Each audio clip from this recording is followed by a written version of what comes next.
If I give you two options, who would you hire? Someone who gives you an update only at the end of the project, or someone who keeps asking you, what should I do next?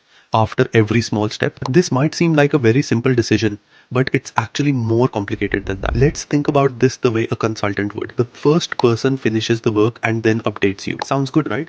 But what if they went in the completely wrong direction and you only find out at the end? That's a disaster.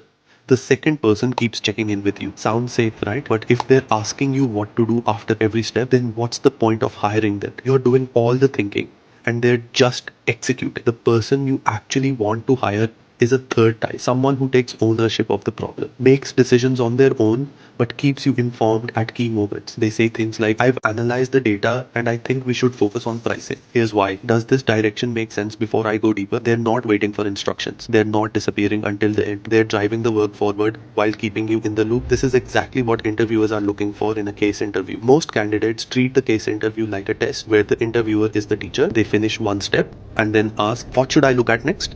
Or can you tell me more about the costs? They're waiting to be guided. The best candidates treat the case interview like a real consulting project where they are the consultant. They say things like, based on what I found so far, I believe the problem is on the revenue side, specifically in customer retention. I'd like to explore that next. Does that make sense? They're not asking for permission. They're sharing their hypothesis, explaining their logic, and confirming alignment before moving forward. The difference is subtle, but it changes everything. One candidate feels like an intern who needs handholding.